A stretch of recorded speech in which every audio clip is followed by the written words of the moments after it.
Put the scroll of identify away because there's mystery meat in this week's Crit Sandwich. Oh, I said that wrong. You said Let me try that again. Bust out that scroll of identify because there's mystery meat in this week's Crit Sandwich.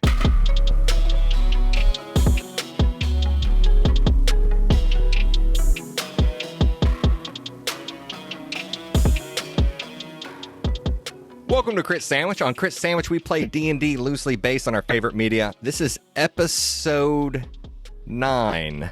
Did I just write 9? Yeah, I can't remember. We always do them 2 at a time, and now I'm just totally confused now that we're doing all these one-offs. Go back and start at any episode 1 for this, our 9th episode. We are bounty hunters in an oligarchy playing through the plot of BioShock. My name is Casey Sears. I am your dungeon master for this campaign. On my screen is Charles Ventus. Good evening. This is Charles. Chuck. Oh, go ahead. Sorry. I was just going to say I play 13, the Dragonborn barbarian fighter wizard. You gained 2 levels at the very end of our last session. What'd you do with them levels? I did. I slayed a child. You're never going to be allowed to let your kids listen to this shit. I've killed 2 kids in this campaign because no one else has got the balls to do it. I put both of mine into barbarian, so I'm actually a level 3 fighter, a level 5 barbarian, and a level 1 wizard. I got an ability score improvement. I've got extra attack now, and I also have fast movement, which increases my speed by 10 feet while I'm not wearing heavy armor. So I can move up to 40 feet right now. That's pretty sweet. Nice. Has 13 ever seen any very notable art or artwork in his life? Could be a play or a musical or a painting, a piece of poetry that really just impressed him and moved him to tears. And it doesn't even have to be tears, but just something that he saw and that he just really attached to. I wouldn't really say artwork as far as paper or musical or poetry or anything like that. I would say that he grew more fond while he was being held in captivity, he grew more fond of the art of combat. So I would say whenever he met like a formidable foe or anything like that in his past, that would have been something that would have impressed him. Did he ever go to like a fencing match or a boxing match? Would he go to things like that and see people fight together? Well, when I was being held captive by Bane, it was like an underground like cage fighting network kind of thing that he would just like put us into, and you'd go, and sometimes you'd fight, sometimes you wouldn't. It was something that he used to gain profit, like during the war. So it was all sorts of fighting. You'd see someone with that was a fencer or like a brawler, big heavy swordsman, so those kind of things. I would say probably at first when 13 started coming up, he was, just using like his claws and stuff. But then I would say that he probably grew fond of maybe a fighter, a swordsman that was just really good at like wielding swords and stuff. And that's why typically as soon as I had an opportunity in this campaign, I wanted to use short swords just because. Someone inspired you? Yeah. Nice. Also on my screen is Robbie Ponder. Hello. Hey, Chuck, thanks for giving me a long time to think of something I tried to talk as long as I could. So now I got a good answer. I thought of several things. Great. So, yeah, tell us about your character, your levels, and how you relate to art. So I'm playing Dr. Rhonda Leigh. She is 2 levels of paladin and 3 levels of cleric. And the first artwork that I would say that really shocked Rhonda is she was in the war the whole time, like on the front line in the MASH tent. And when the war ended and she walked into her Church of Helga for the first time, and the Helgan nation they're the one that has a bunch of resources, a lot of the resources. And when she walks into the church for the first time and seeing like a gold statue of Helga and like all the riches and stuff that you'd see in like a church of Helga, just being shocked at how rich her nation is and how clean it is in there too, that would be the first shock for her. I think you're level 7. Yeah, I was like, how are you only level 5? Yeah. Oh, 2 levels of paladin, 5 levels of cleric, so I'm total of level Okay. 7. There you go. That makes sense. That makes more sense. I was like, we're about to get our asses whooped here with a level 5 hanging out with this Matt. Yeah, not cool. Speaking up before he's called upon is Matthew Popich. Breaking all the rules. Damn straight. Tell us about Musk, what he gained in those 2 levels, and maybe some art that has moved you. Musk is now level 6 bard, level 2 sorcerer, level 1 ranger. So that's yeah. It is what it is. What, you're level 1 in the class you started with. Wow. I am. I haven't done anything on that one That's since pretty then. crazy. Yeah, so I got 2 levels of bard. I'm up to 19 charisma after all that. So I am just a beautiful, beautiful specimen of dwarfhood right now. I got something called Inspiring Presence, which we'll see if that comes into play. It's kind of a little cool thing that might happen, might not. And I also got some new spell slots. And I'll say as a art that one time when I got a particularly good bounty and wanted to get some high-level ladies, I brought them to a really nice opera in, what's a big city? Helga, right? Sure. Yeah. Yeah, so I brought them to a really fancy opera, just kind of like trying to impress them, basically. Uh-huh. And I probably hated it at the time, and now that I really appreciate a beautiful singer, I look back and think of that beautiful, beautiful opera singer, and I'm like, I wasted a great opportunity to see a great show. What does Helgan opera look like? Which is mostly dwarves, right? A nation of mostly dwarves. Yeah. I imagine actually that opera, I feel like sounds very combative. Yeah, but like a stone amphitheater, I'm kind of imagining, and definitely a awesome play with great bellowing singing and battle scenes and stuff like that.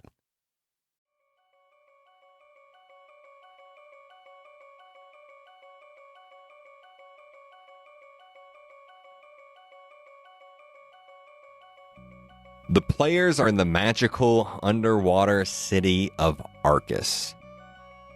You have been pointed towards a man named Davis Ryan, who must be some sort of friend or confidant of Abigail Russell, the woman who runs this city with an iron fist.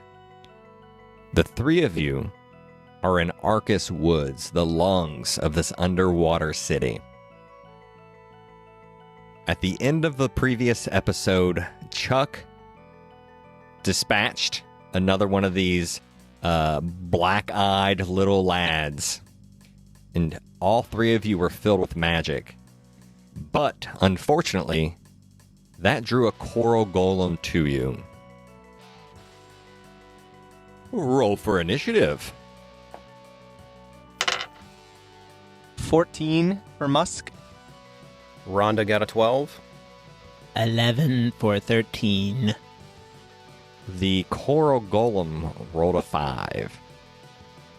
So, to set the scene here, I believe, if I remember correctly, and I might not, but I feel like Musk was playing dead on the ground and lured a little lad towards him. 13 jumped down on the little lad, taking care of him in the way that he apparently takes care of all children. I stabbed him in his little magical humpback, popped it like a pimple. And the 3 of you were kind of blinded and drunk by the magic you were breathing in.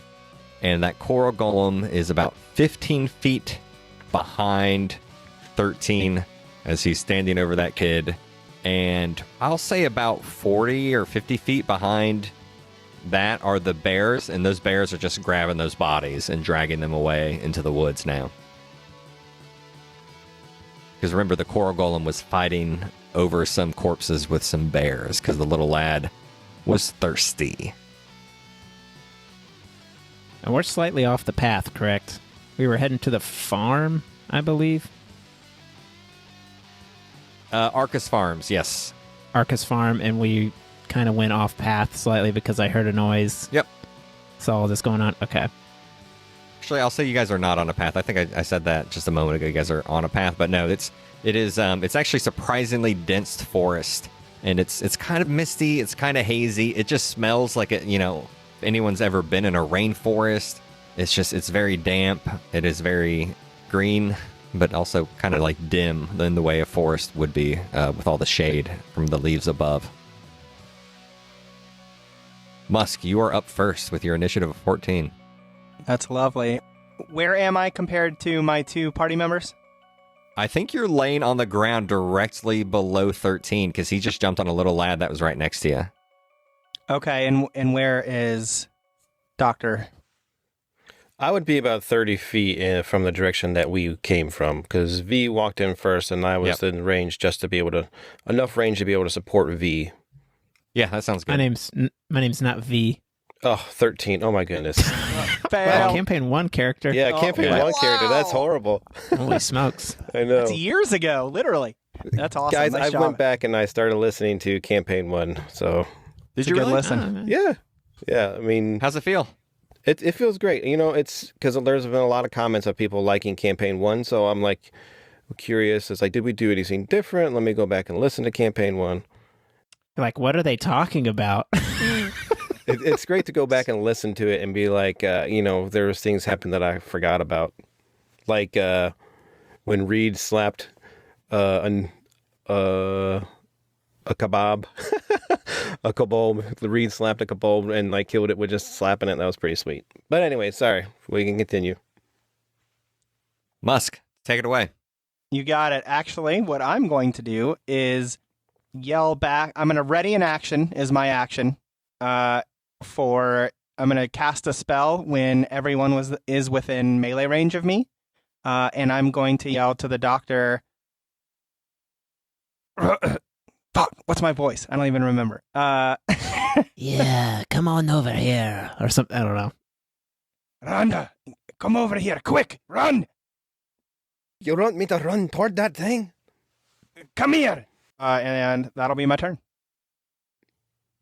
Okay, so once your whole party is in range of you, you're going to cast something. Yeah, that's right. Musk stood up, right? Yeah. Dr. Rhonda, you are next with a 12. So Musk calls for Rhonda to come over there, and they're 30 feet away from me. Rhonda runs over to them. After I get there, I will cast Bless onto the party. Nice. That's my turn. Now that he is in range, that triggers my reaction.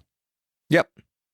Now that everyone is within range as a level 4 spell slot, I am going to go ahead and cast Invisibility, which can now target all 3 of us. What's it look like when all 3 of you disappear? A lot like that. I'm going to go ahead and touch both of them on the shoulder, and while I'm staring at the golem a little bit scared, we just kind of, I whisper an incantation that I only just learned, and we just kind of pop out of existence. 13, your turn. I guess I realized that we are invisible. Yeah, you look down at your own limbs and they're gone. What's the plan? Because I guess we want to stay together because we're invisible, right? Yeah, we can't see each other. But yeah, I would say we kind of grab each other's wrists, and I mean, it's your turn, so go ahead. Yeah, I guess I can't really move anywhere without you guys. Is there can I do a perception check to see if there's a large rock or a noticeable tree or something like that I could say head towards that landmark or something like that, to Sure. kind of point Yeah, out so whatever I can you want. move out of the Either. way. Just do a perception check. no, you don't even have to do a perception check. Just you point towards something in the distance that's notable. You tell us what that is, and that's fine. I guess I'll just say run in the direction of the farm, and I'll start to run. I'll use my 40 feet to run in that direction.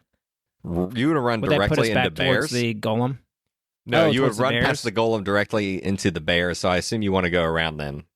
Yeah, I do kind of want. I guess that's what I'm saying. Like, okay, there's like a tree off over kind of a little ways away to like the Like maybe down in the between hill. the two. Right, you guys are on Yeah, the down the side hill, of like- a big hill, so you can maybe go down the hill a little bit around to the left of the golem that's charging you, and down the hill a bit. That's fine. Yeah, I'll say run down the hill towards that large tree, and I'll just book it in that direction, 40 feet. Yep, that's my turn. The coral golem was running with its fist out like it was, or a fist back like it was about to swing its arms.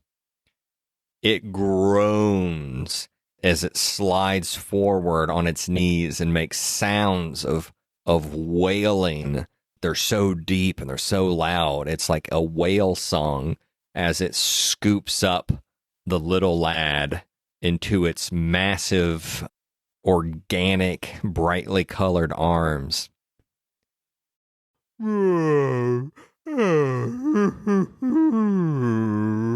And it's just groaning and weeping as it holds the little lad in its arms. And that's its turn. Aw, who did that? Why? They're sworn to protect them. That's Yeah, their whole reason of being. What do you mean, why? You murdered his child. Wait. It had to be done, and I don't see you complaining about the 2 levels you got. Like the 4 levels you've gotten. I just think it's funny that you say why. That's all. If it weren't for me, you'd be level, 7 right now? Not 9? If it weren't for me, this thing would be squishing you. Matt, how long does invisibility last? 1 full hour, sir. All right. So wow. let's go ahead and call initiative over, because you guys are able to move beyond this weeping golem with ease, as you are all invisible, and these bears as well. That was my hope. I assume you move further through the woods towards Arcus Farms. I mean, for a full Yes. hour, I feel like we can get pretty close to Abigail. Well, Davis Ryan.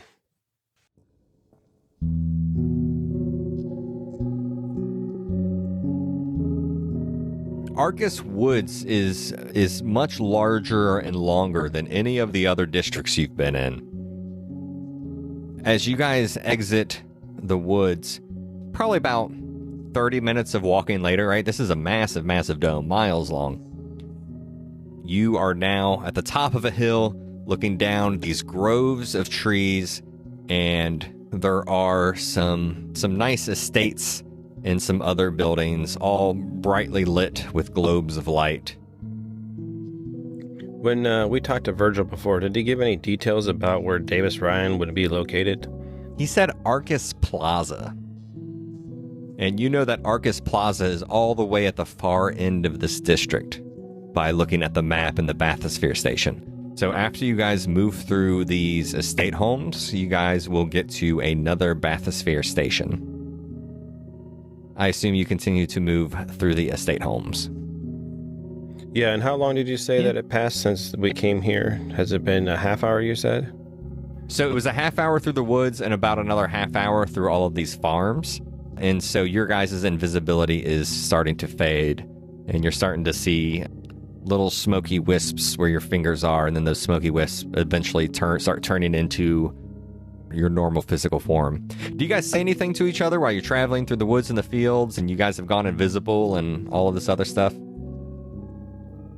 Just mostly do my best to try to stay together. I would, Rhonda would definitely be trying to hold on to whoever is closer to her. In the past, she would probably want to be holding on to like 13, and now it doesn't really matter because Musk is, a lot more charismatic. It doesn't matter who she's next to and who she holds on to, where she walks. Yeah, I'd imagine I'm not as terrible of a companion to travel with now, so that's good. 13 would probably say, that was quite impressive back there, but I could have taken it. We've got a job to do. We gotta get to it. Why waste time with that thing? We got what we needed, and now we gotta go. You really think Bane's down here, 13? You really think he's down here? He's here. I can smell him.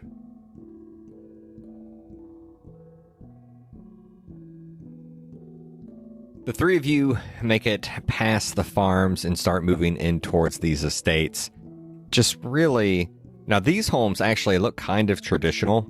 They're a bit boxier. A lot of them are made from brick and wood, things that you are much more familiar with. And you're getting the vibe that this is one of the nicer neighborhoods in Arcus. And I assume you guys are all going to also want to make some stealth rolls. Are we still invisible? Do we get advantage with invisibility, I guess? Or Invisibility is fading now. Wah, wah. Waka waka waka. Yeah, but you guys looking up at the dome, and now that you're in a lit section of town, can kind of tell you're very near the end of this very long district. Musk got a 19 for stealth. Rhonda got a 14. 9 for 13. Okay, that is actually enough to move through these streets. It seems to be kind of late at night. Maybe most people are sleeping or something. Do you guys want to try to stop and do any looting? A lot of these homes look like they're lived in, though. Yeah, boy. I don't think we would want to draw attention to ourselves if we've already gone this far to sneak. It's like we're trying to sneak through the town.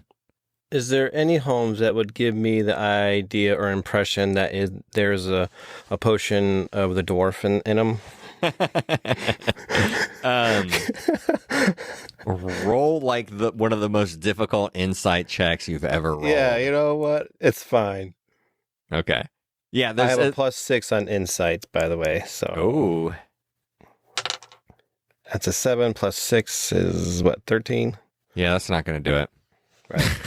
But you're looking at these nice homes. There are a couple of shops and stores, mainly kind of nicer boutique places, florist shops, some things like that. Nothing that would give you the impression that a dwarf potion would be there.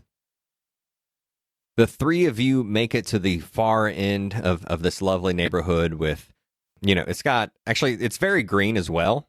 There are lots of plants, but there are also paved streets. It's the most civilized place you've seen so far.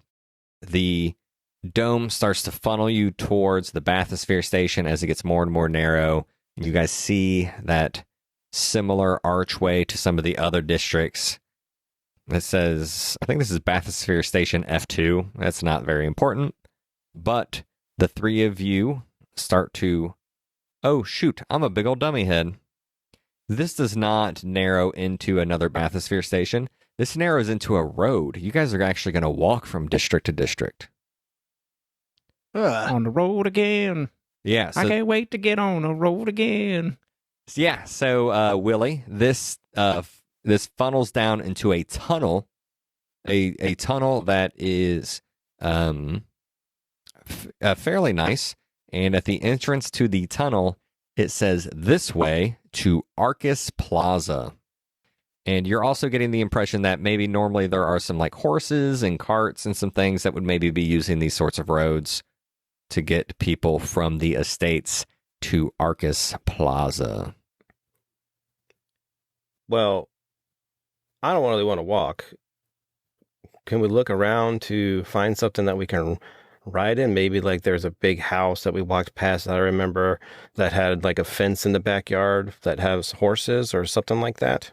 Sure. Those houses are actually on the far side of the estates, closer to the farm. Some of the estates with larger yards would have those sorts of things. So it's like a tunnel, and would there be some kind of like taxi service that's stationed like right before the entrance to the tunnel? You get the impression, looking at some signage around there, that that's active during the daytime, but not right now. Is there like an Uber or a Lyft we can call? Right? Does it look like there's a station for horses or like some kind of coral machinery? No, not. I mean, there are signs for where it normally would be, but you think some of those might be human operated, so they're just not out right now. So do you guys fall back and try to find some sort of livestock to ride upon, or do you just sneak through this tunnel? Yeah, I don't think we want to draw attention by stealing. By looking at the map, how long would it take us to walk this? Not that long. It's the tunnel between these two sections is actually pretty short, especially compared to the distance between other districts. Other districts, you have to have a bathysphere station for some of them, but there is a very long road in between them. Imagine this, the Arcus Woods and Arcus Plaza as a big exclamation point. You know what I mean? Yeah. Like this plaza is the little dot at the bottom, but there's a little bit of space in between them. Okay, that's fine. I was just mostly worried that we would be on this tunnel.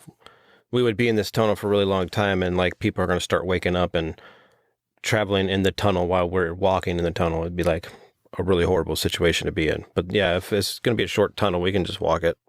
Yeah, you did not see a lot of lights on in the estate, so you have a feeling that They'll be sleeping for a while. yes, you have a feeling that whatever, because time's a little weird down here. They kind of have their own schedule because, there's no sky and no sun to follow. Whatever time it is in Arcus, it is sleepy time. Yeah, I think no livestock. We just go through. So this tunnel, there is not a lot of places to hide, but there are plenty of globes of light to illuminate you. And the flooring and the tiling here is just absolutely beautiful. The tunnel is just absolutely beautiful. Huge pieces of glass, tons of light and color. It is a really, really lovely walk through this kaleidoscope tunnel on your way to Arcus Plaza. While the three of you are walking, a familiar thing happens. Globes of light around you start to twitch and jerk with static until a face of a man appears on them. This is not a man that you have seen before. This is a new man with a long, slender face and a pencil mustache. It's Davis Ryan. He sounds like a villain already. Hello there. My name is Davis Ryan. I've heard from my good dear friend that you might be in the neighborhood looking for her or perhaps me.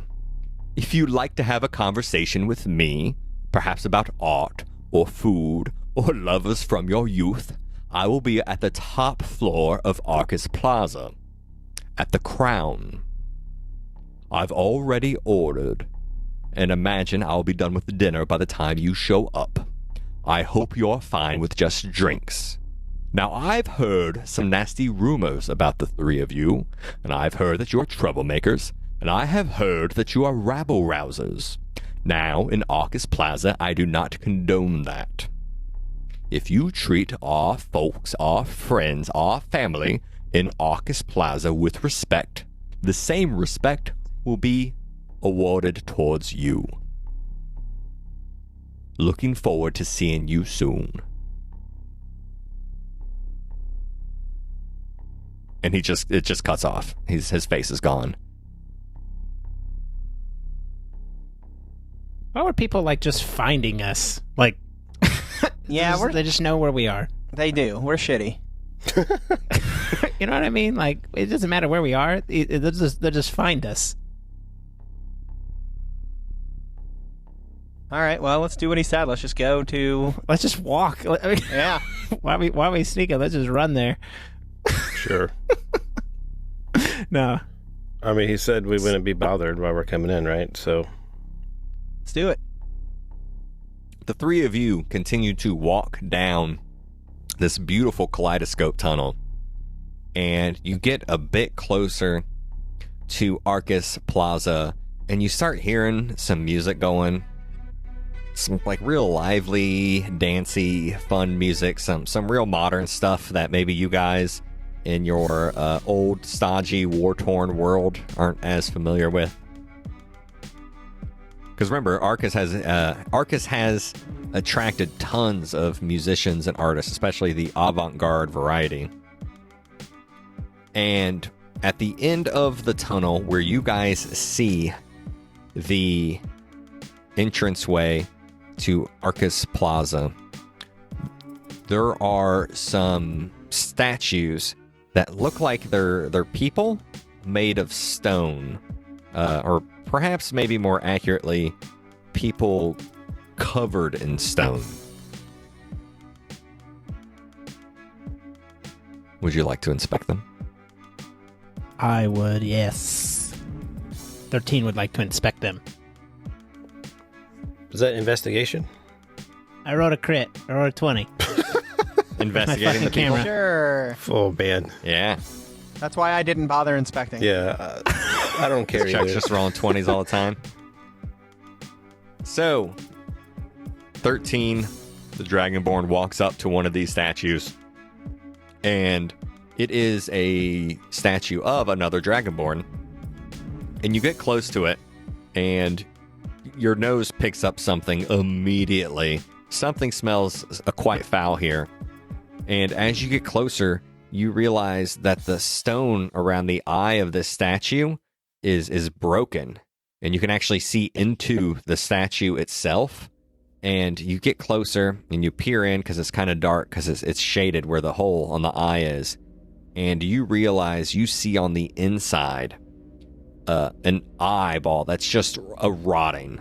Like just slightly underneath the surface of the statue, there is an actual Dragonborn's face and skull rotting and covered with flies and maggots and just smelling so putrid and terrible.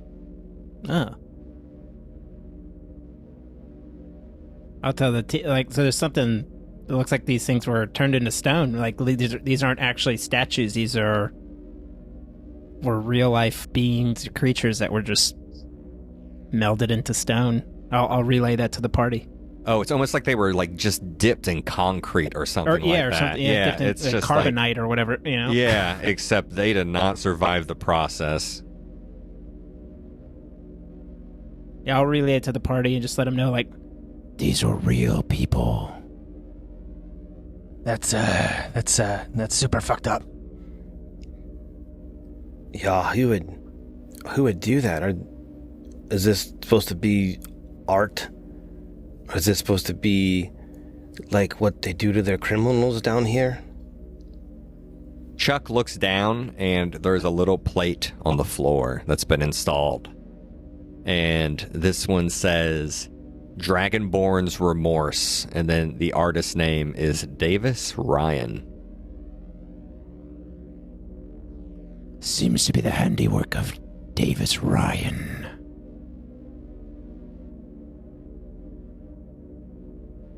But yeah, these are all treated like they are actual pieces of art with their own little plaques and descriptions. Is it all different races, or is it just, Yeah, it is all different races. Do any of the plaques seem interesting to us? There have been 3 big forces fighting Arcus. There are Abigail Russell's Arcanists. There were Felix Frost. Felix Frost is the name that you guys have been seeing on the foundry, the metal stamping machine. You've also been seeing a lot of Frost family businesses and things like that around Arcus. And there is Virgil's army. And you guys see some that just say, basically, like, the title of the piece of art is "This is Virgil's fault," or this is Felix's fault, or something like punny, like Frost flounding. You know what I mean? Like, as in someone from the Frost family Right. floundered, and now he is a statue. Meh. Okay. As the 3 of you pass these horrific statues and enter Arcus Plaza itself, you start to hear people. Lots of people. Laughing people. Happy people. Dancing people. Shouting people. It sounds like a good time is being had.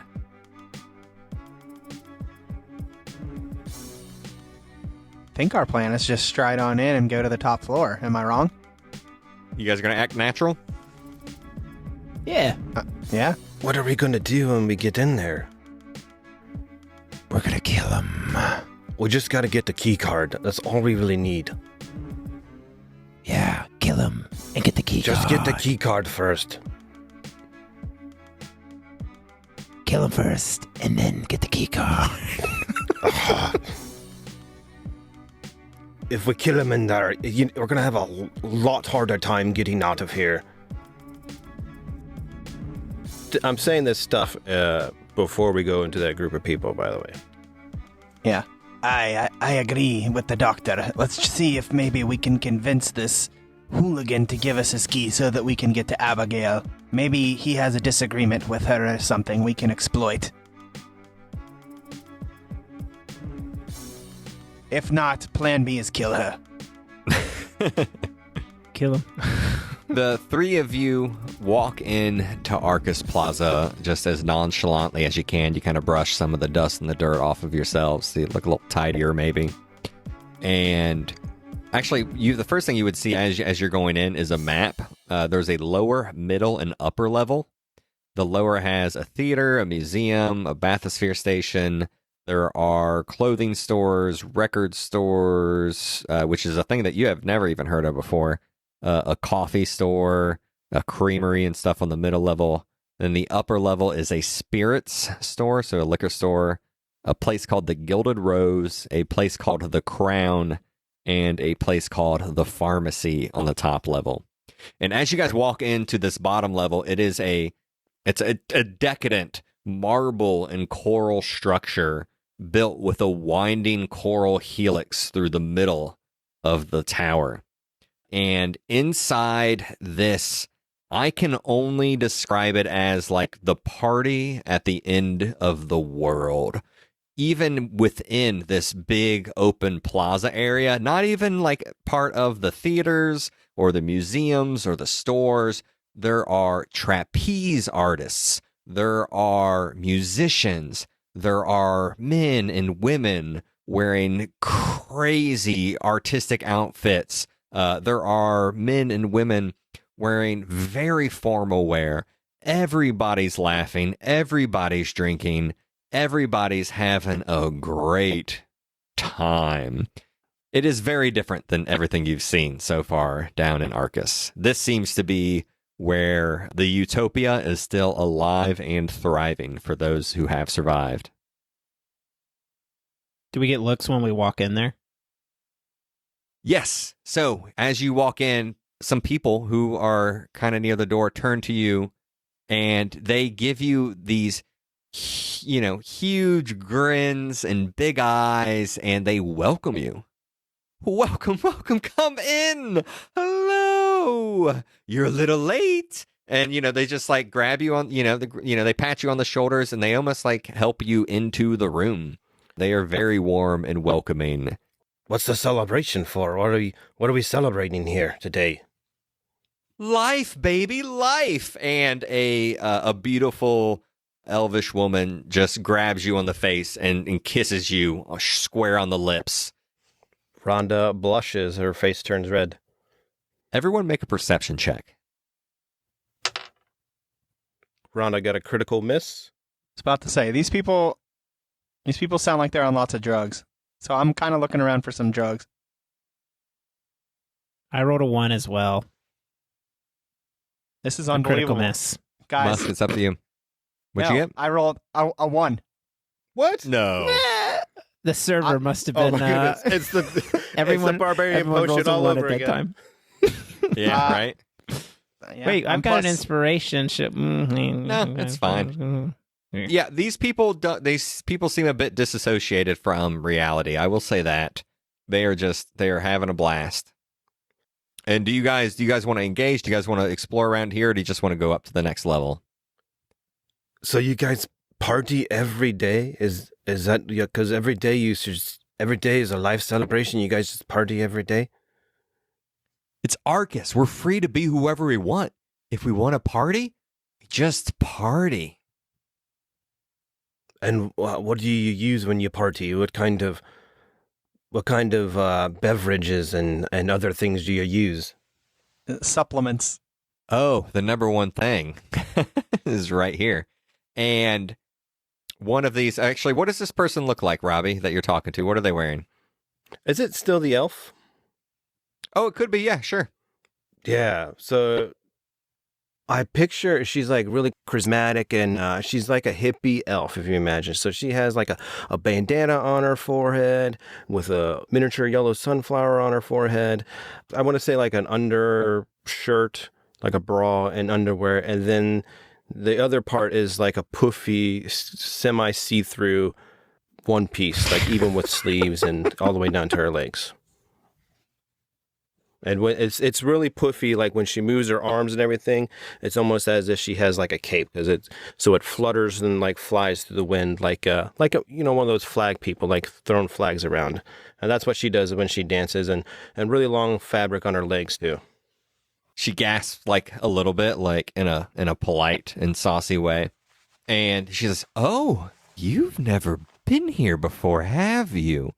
Honey, come here. Do you have a bottle?" And she reaches over to someone who's similarly dressed to her, and he pulls out and he's like, I'm about out. I'm a little low. It's all right. And I've taken my in the morning. I've taken enough already. In the morning, I shouldn't do any more. Anyway, he hands the bottle to her and he passes it to you. And Dr. Rhonda, you would recognize this vial. There is a substance that has been recently discovered that was very useful during the Great War, or the Long War that you were in. It is a vial of morphine. But what is left in the vial of morphine seems to be glowing. You mean like morphine, like the drug, or like morphing, like changing, or morphine? Like, morphine, morphine. Morphine. Yeah, morphine. Yeah, so morphine has been recently discovered on the surface, or at least in the past 15, 20 years. And you are handed, Dr. Rhonda, a vial of it, but the substance inside is glowing faintly blue. But it's kind of get excited and I'll shout it to my party members, but mostly everyone there will hear me. I'm like, oh no, I know what this is. Yeah, I've seen this before. I've seen it. Yeah. It's the same kind of vial you would have seen in military hospitals and tents. We've used this often at times to as a supplement for healing when we had to put people under surgery, and when they're in immense pain, we had to give it to them for them to be able to hold still.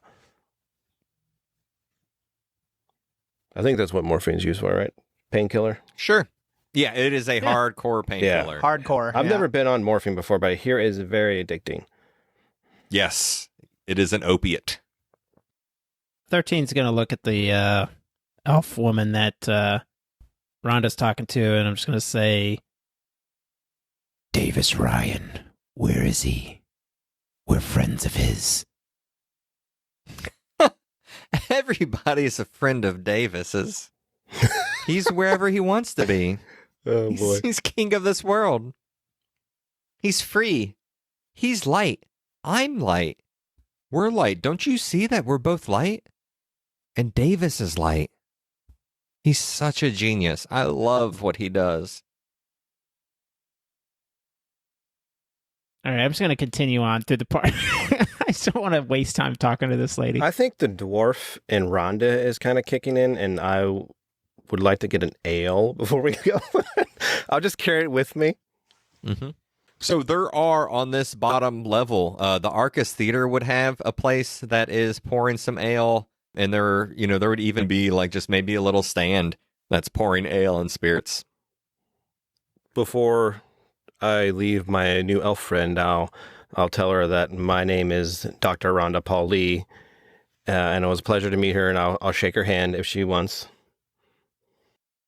Yeah, she's fine. She seems very open, and then she starts shaking your hand, and she's like, "Come on, let's hug." And then she goes in for a hug. Yeah, I'll hug her back. What? I'll blush some more. Yeah, she hugs you back, and then she turns around. "It was so nice to meet you, Doctor." Did she give And me her then name? Sure. I meet someone, I want to, introduce myself and get their name too. It's just... Yeah, she tells you her name is Joe, J-O Barrett. Cool. It's not important, but that's just her name, Joe. Yeah, it still is. I wrote it I down. met a new friend. I like her. She's going to be the end boss. So I want to go and get 2 ales. I don't think 13 is going to be drinking, but I want to get an ale for Musk just in case. 2 golds a pop. All right, I'll take it. I'll get 2. Yeah, so you walk up to this counter, and there is a very friendly dwarf who also might be out of his mind. Starts pouring you ale and chatting you up. Enjoy the party. Be safe. Have fun. Welcome to Arcus Plaza. Blah blah blah blah blah. And he just won't shut up. He just keeps talking about everything. You're not even quite sure if he's talking to you, but he's handing the drinks to you, so you assume it's fine. I'll say to him, "There's no funny shit in this ale. It's just ale, right? There's no funny shit, right?" He shakes his head and laughs. And he says that he brews it according to the Dwarven Code, which just being, yeast, water, hops. Sweet. So since I just found out my insight is +6, can I do an insight check and make sure he's not lying? Yes. 9. He seems genuine to you. Yeah, I trust him, especially if he says the Dwarven Code. I'm assuming he's a dwarf as well. Yes, he is a dwarf. Not as well. Yeah. That's a little wishful thinking there, Robbie. Right. Okay, after I grab the ales, I want to go back to my party and hand an ale to Musk. So as you're walking from this counter next to the theater, you notice that there are posters for a Helgen opera being held there. You also see signs for a play that is mostly about sword fighting. It seems like it's some sort of sword dance kind of thing. And this is a sign that's saying that it's going to be performing like later tonight, or... Yeah, just show posters, like movie posters, basically. One is for, what's your, let's see, Matt, what's your favorite Helgen opera? What's the one that you saw? What's the name of that opera you saw? Yeah, I'm working on it. Mm-hmm. Called J.T. Wentworth. 877 cash now. The Jackson King performance. He could delete that out. Why are you fucking with me when I'm trying to think of a play name, man? What the fuck was that? All right. The Jackson King. All right, I'm going to read a review. Opera. Yeah. Featuring dwarf. Robbie, read a review real quick. Yeah.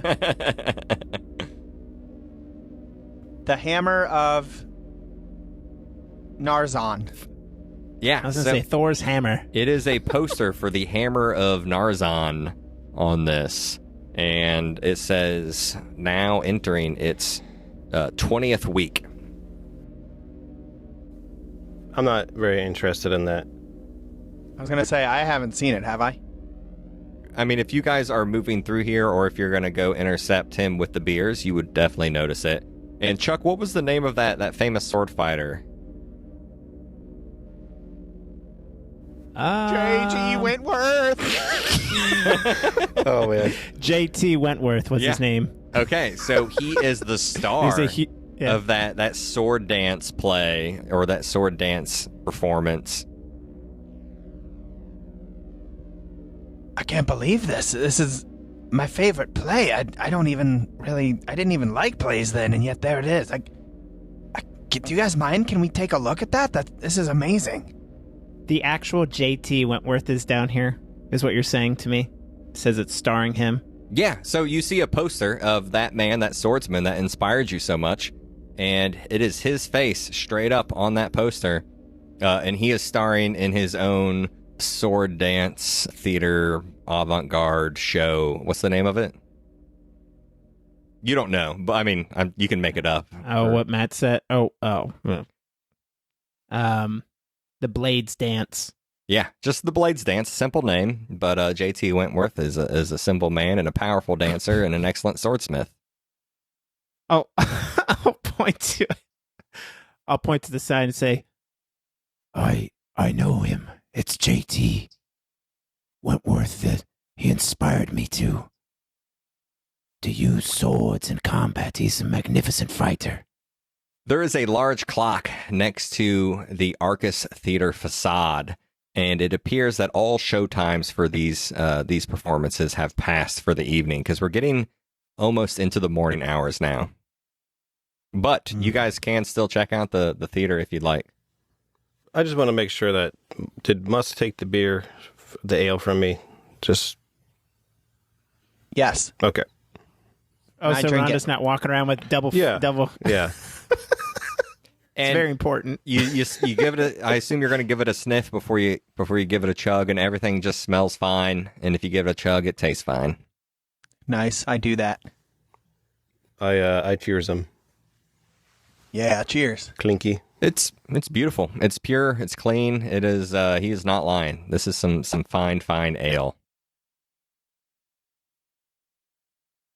All right. Let's quickly check out the theater, and then let's go to the top floor. You're all standing in front of the facade of the theater already, and you walk through the open doors, and it's fairly dim in there. They're done for the day, but clearly there's no security or care or worries if there are people in here. And actually, in one dark corner of the foyer to the theater, there's a couple just making out, just real hard, real wasted. So awkward. I know, right? Like, get a room. It's the most beautiful, theater foyer you've ever seen. Just like anything else in Arcus, it's way over the top. Beautiful velvet curtains and ropes, lots of gold, marble everywhere. Just a really, really stunning room. It's kind of trashed a bit. It doesn't seem like anyone cleaned up after all of the shows. Little paper bags of popcorn and things like that, and other sorts of popular snacks, which I assume are like dried fish and meat and fruit. You guys walk further past the foyer, and you guys see a very large and beautiful theater room with a large stage. It's huge, and the entire ceiling is actually covered in glass, and you can see out into the ocean when you look above you from the theater seats. But at the very end, there's a stage, and it just spirals out to amplify the sound of the performers. It's again another stunning, beautiful room, very plush seats, but a little dirty and kind of dark. A lot of the globes of light are just turned off, it seems, because there are no shows currently. Is there a backstage? Absolutely. Let's check it out. Yeah. So as you guys creep around and go into the backstage, remember those ghosts you've been seeing? Those apparitions, those impressions of the past? Yeah. Uh-huh. You start to see one. And you see a woman. And she's a woman who you have seen on some of the posters around the building as a star, or as a starlet. And she is a human female. And she's having she's one of the starlets that you've seen around, but she is very, very, very pregnant at this moment. Not at all looking like the paintings and illustrations of her on the posters. And it's just a really beautiful starlet, Marilyn Monroe-esque even. and you see a halfling, a middle-aged halfling who is sharp dressed with silver hair and a gold tooth. And he says, "All right, Christina, it's time for you to give me my cargo." And she clutches on to her stomach, and she says, "No, what do you mean it's time? It's not time yet. Felix, you're out of your mind. I can't just have a baby whenever I want." This halfling looks up at her. "Christina, it is time for you to deliver my cargo." And he pulls out a dagger behind his back that you guys can see. He's pulling it out of the back of his pants. I honestly don't even want to describe what happens, but I bet you terrible. guys You're a I horrible bet you person. guys can believe what happens to this poor actress. I'm just going to glaze right by it, but it is one of the most horrifying things that you have Now, ever... Casey, how does this come in your brain? What's wrong with you? I had to kill 2 kids in this campaign. So, just kidding. Sounds terrible. So one of the worst things you've ever witnessed starts to unfold in front of you, and it slowly fades away into smoke, and you guys are standing in the backstage, just horrified and jaws dropped. Go ahead, and if you guys want to search this area, make an investigation check. I think Musk would throw up. Yeah, that's fine. Yes, absolutely. Yeah, it's not good. Well, once it started happening and Felix pulls out the dagger, Rhonda would even though they can't hear us, Rhonda would probably yell, "Look out!" And then after it's all over and the vision's done, Rhonda is screaming at the top of her lungs, girly like, "Ah!" There's my investigation check. Damn it, Chuck. There's another 20 on the screen. I think the D&D Beyond roller is broken. I just rolled a 1 the last. It's just 20s or Last ones. roll. That's all it is. A crit. Did she say that halfling guy's name? Felix. Felix. Felix. Okay. Felix Frost. It's a pretty horrible thing what he did. I might have just keep an ear open for someone by the name of Felix. And maybe if we happen to meet him down here, he might meet an unfortunate end. He's dead. If it's... You don't know he's dead. How many years ago was this? Do we know? You don't know, but if it's Felix Frost was the main antagonist of Abigail Russell. He was the other business leader. Oh, that's right. I was paying attention, so I already knew that. It's for the listeners, too, that might have missed that. These are, twice a month. There's some space in between an There's a lot episode. of names going around out here, so... Yeah, a lot of characters, a lot of ins, a lot of outs. Got Felix, you got Abigail Russell, you got JT Wentworth. I mean, it's hard to keep up with all the names on here, so... That's 3. Hey, There's Chuck, more. you rolled... what did everyone else roll on their investigation as they're sneaking around back here? I honestly think Musk is going to pass. I think he threw up and he's not in for searching. I'm on board with Matt. I'm not looking around. I'm disgusted here. 13's seen all sorts of gory things and doesn't like what he sees, but he can Not that. hold his dinner, I guess. So, 13, roll a d12. D12, huh? You just want the number that I rolled? I rolled a 2. Okay. You see out of the corner of your eye, next to what looks like to be, there's an opening. So you guys imagine you're in a trapezoidal room where a lot of the different actors get ready. There's lots of little nooks with mirrors for makeup. There's wigs everywhere. That's where you guys saw this fight happen. And there's a long nook, almost like a closet that's been opened, in one back corner, and it's full of costumes. And you see out of the corner of your eye one of those fancy, beautiful glass bottles. And you walk over to it and grab it. And it is a arcane infusion of the artist, which I believe is the very first one that Musk drank. Musk got, yeah. And also, you notice in that huge line of costumes, of all the theater costumes, there's lots of different war costumes, lots of different. I don't know. There's so many different costumes filling that whole area. And Chuck, what did you wear when you wrestled? What did I wear? Yeah. I wasn't treated very great or anything. Probably just like some rags, not rags, but I would say some like light clothing, sort of like a monk's like sort of a ninjutsu outfit, I guess. But like no mask or anything. Did the people you fought with also wear similar things? They just wore whatever they wanted to wear. It was anyone could wear whatever they wanted.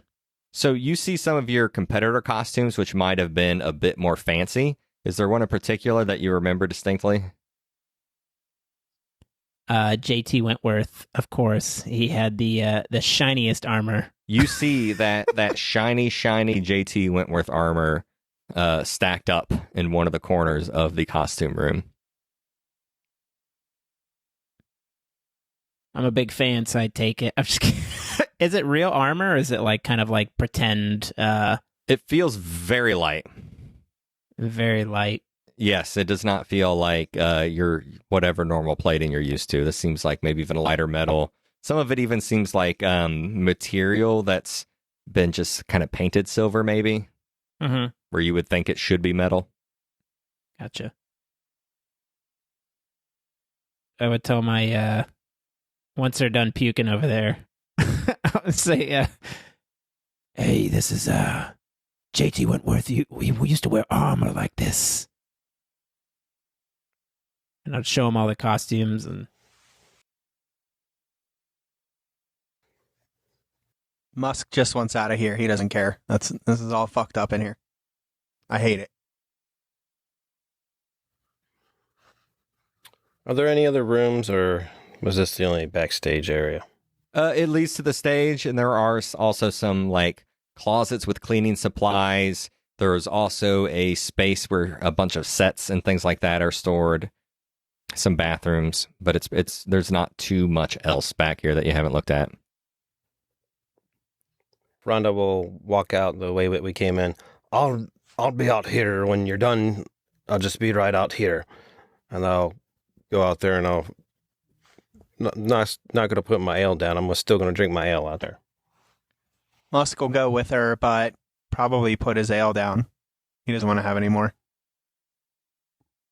Yeah, so the three of you leave, and it's actually every time you see a poster with that actress on there, her name is Christina Chrisman. Every time you see her name on there, I mean, you feel however you think you might feel every time you see her face, which is on poster after poster going down the hallways as you're leaving out of the theater.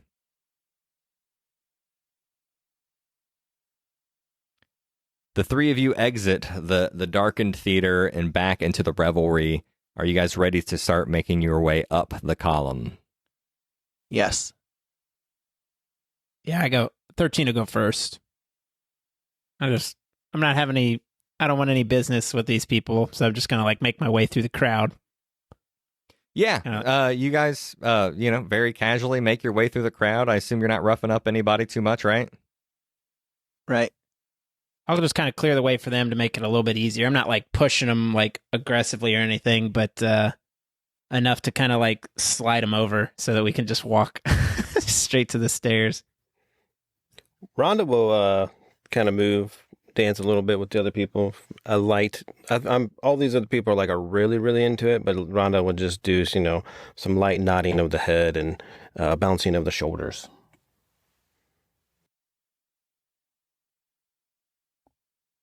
You guys make it up without, any issue. Everyone is very friendly to you. You guys are kind of keeping to yourselves a bit, and that's fine. And you make it up to the second level, which has the clothing stores, a record store, a coffee store, and a creamery. Do you guys just keep going upstairs to the top floor where Davis Ryan is? Yep. Yeah. As long as there's no place that looks like they got a dwarven potion. Not quite. No. So you guys make it up to the top level of this coral and marble structure. This beautiful, beautiful monstrosity. This tower of sin, in the best way. I mean, to me, I don't know. I don't know about what all y'all are into. But you can make it to the top level, and you see a handful of restaurants and stores, including a spirit store, the Gilded Rose, the Crown, and the Pharmacy. So what kind of shop is the Crown? Or is that another place? So does... The Crown is where Davis Ryan said he would be, Okay. and it sounds like a very expensive restaurant.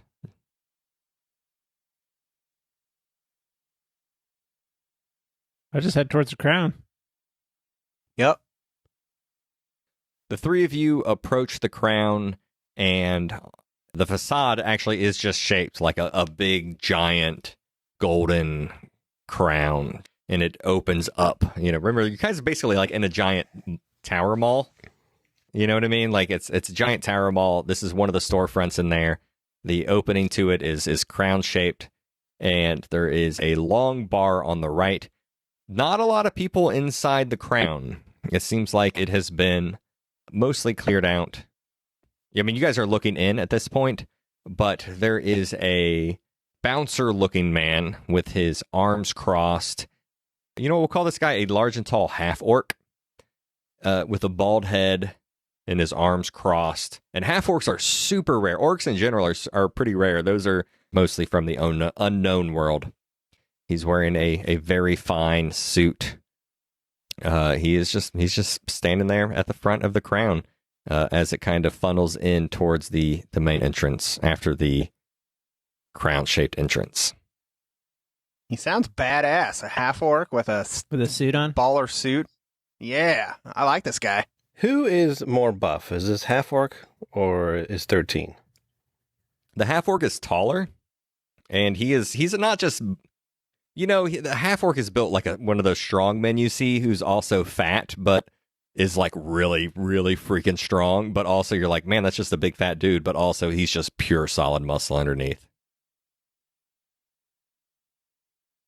I'll walk up to him and say, "Hey, friend, we're here to see Davis Ryan. We have an invitation. He's expecting us."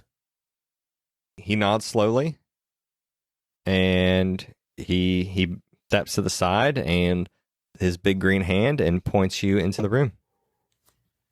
I actually picked up Orc as one of my languages.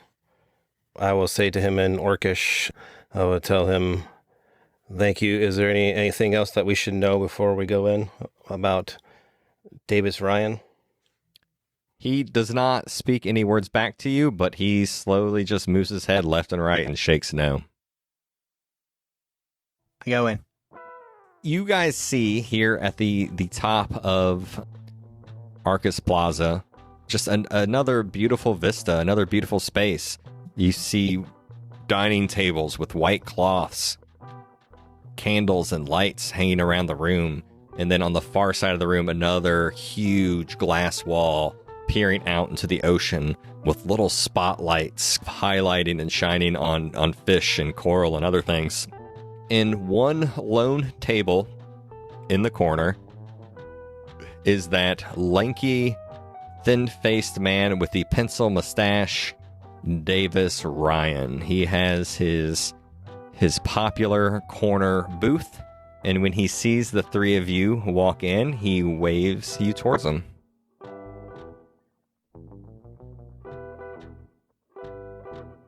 I will go toward him.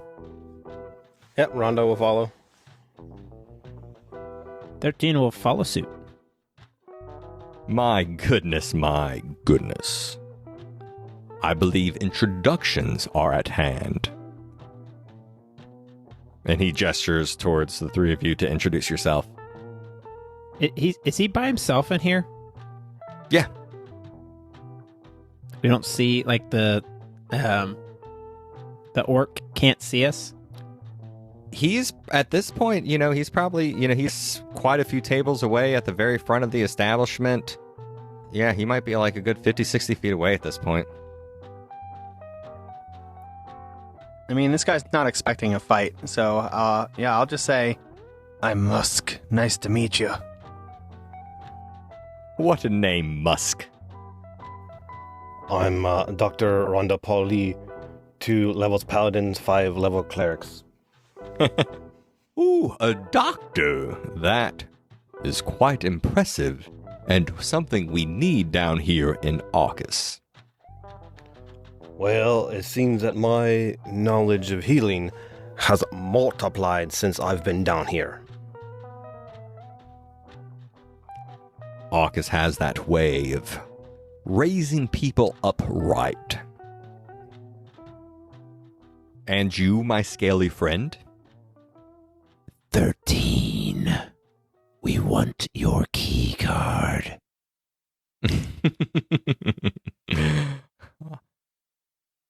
Well, a key card is I'm just going to say that's the wrong word. I know you guys keep saying that, but you guys got to stop saying key card because the key card's not a thing in this universe. 13. All right, hold on. Rhonda will put her hand on 13's chest and kind of like... My name is 13, and I want your key. Now, hold on, 13. Just hold on. Davis, I want to know of why have you chose to be on the side of Abigail Russell? There seems to be 3 powerhouses down here.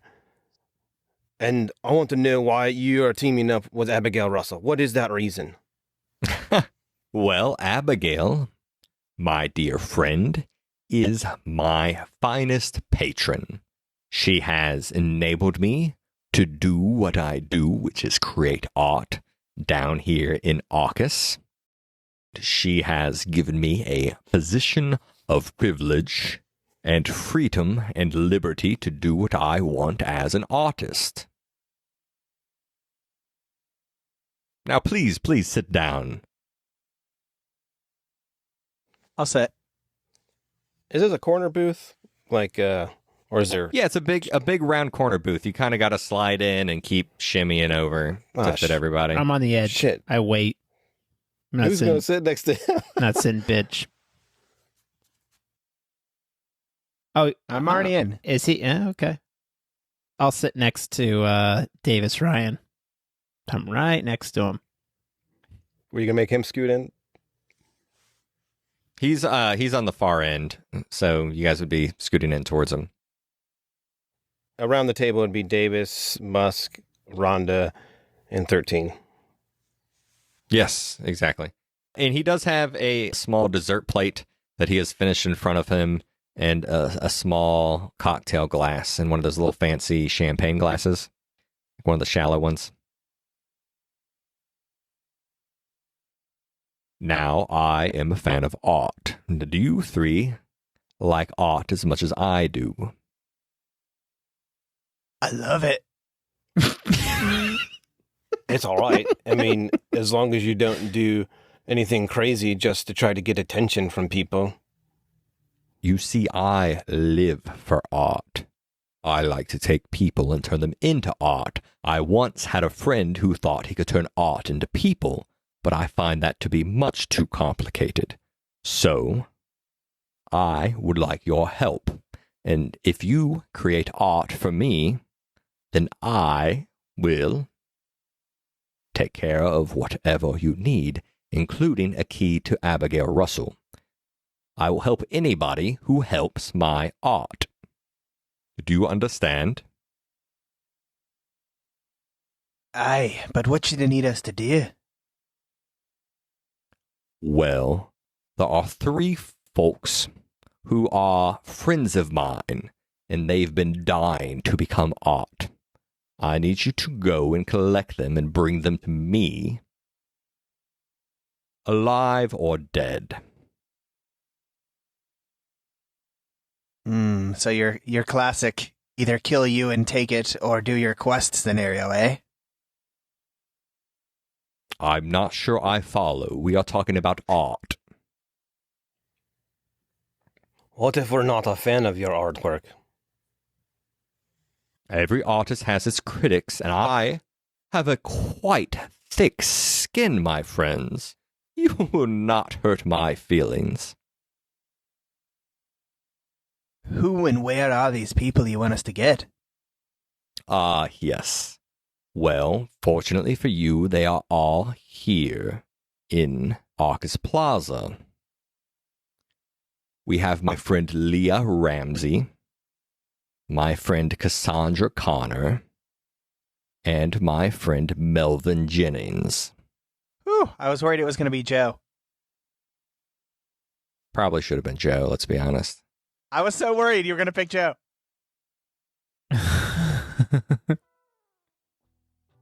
Now, I've lost track of them, for you see, I had brought them here and they had agreed to do art, but they were not committed to my project. I would like you to commit them to it. For I'm a man dedicated to art, and art will set us all free. How do we know that you have the key card on you? But he doesn't even understand what the hell you're talking about. No What's key a key cards. card? The key. Darn it! Also, he would be like, I own several businesses and I have many keys. I'm not sure what you're trying to ask me. We need a key to get to Abigail Russell and directions to her. We have a conversation that we need to have with the lady of Arcus. Ah, so you're looking for Abigail Russell. Well, I will tell you where she is now, and I will give you the key. And he reaches inside his vest, and he pulls out one of those smoky keys, and then places it back into the chest pocket. Abigail Russell has been hiding in her apartment at the geothermal operations, but you'll need this key to get to her. So, would you like to make art? I would. And I'll I'll put my hand out to shake his hand. He reaches his hand out, and you guys shake. And as we shake hands, I'll cast Shocking Grasp. All right, so how about we'll resolve that shocking grasp and roll for initiative on the next episode of Crit Sandwich.